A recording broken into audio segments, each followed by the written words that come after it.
This investigation commenced back in May of 2013, and at that time members of our Internet Child Exploitation Unit received information that caused them to enter in this investigation, obviously.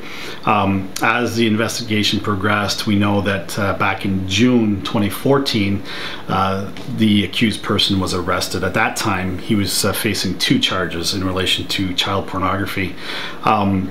On June 5th of 2014, members of our unit in the ICE unit conducted a search warrant at his residence here in the city of Windsor, and at that time they seized a number of items in terms of evidence in relation to charges.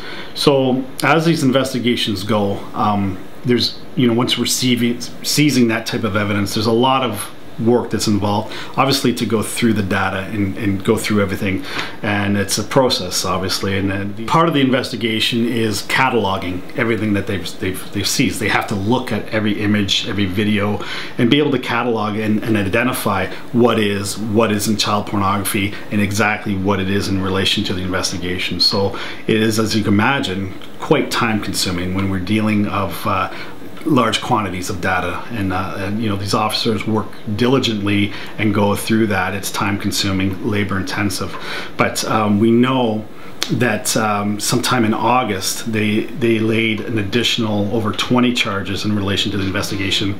Also at that time, in August of 2014, they were able to identify a 14-year-old victim, and that was a young girl who resides in Dallas, Texas. So our officers here, the city of Windsor, the Windsor ICE unit, contacted authorities down in Dallas and made them aware of their investigation, made them aware of this victim who was in their jurisdiction.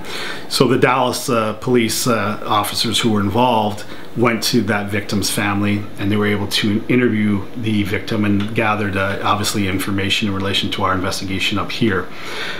Since that time, again, going through additional evidence that was seized, we now have an additional 60 some odd charges that were laid just this week, April of 2015, bringing the total number of charges to 86, and we've identified 22 additional victims, so 23 in total.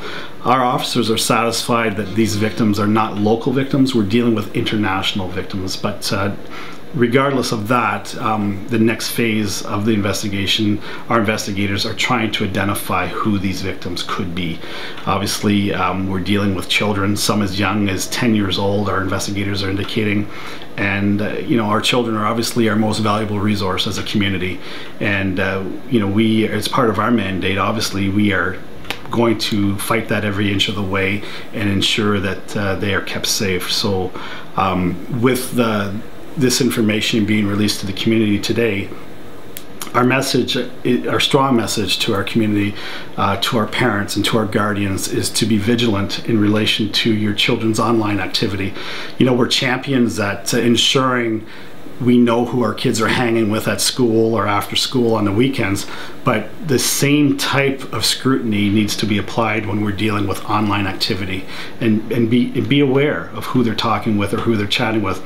And also ensure that you have a relationship with your children that they know they can come to you if something inappropriate is happening online. You don't want them to be hiding it from you. If something's going on, they need to be, to be ensured that they can bring that to their parents or their guardians, and then the guardians and parents need to bring that to us. We want to hear about this information, obviously. We want to be able to identify people who are responsible for this type of activity, identify them, bring them forward, and make them accountable for their actions, obviously.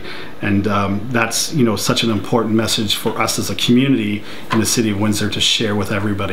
Obviously, with the World Wide Web, we know that this is not just a Windsor issue or an Ontario issue. This is a worldwide issue, and we're dealing with victims here that we know we're satisfied are located internationally, and our police agency, our ICE unit, will be working with various agencies and sharing information as these investigations progress. And that's how these investigations unfold, is the sharing of information. We'll have other officers from other jurisdictions maybe giving us information about possible activity in our city.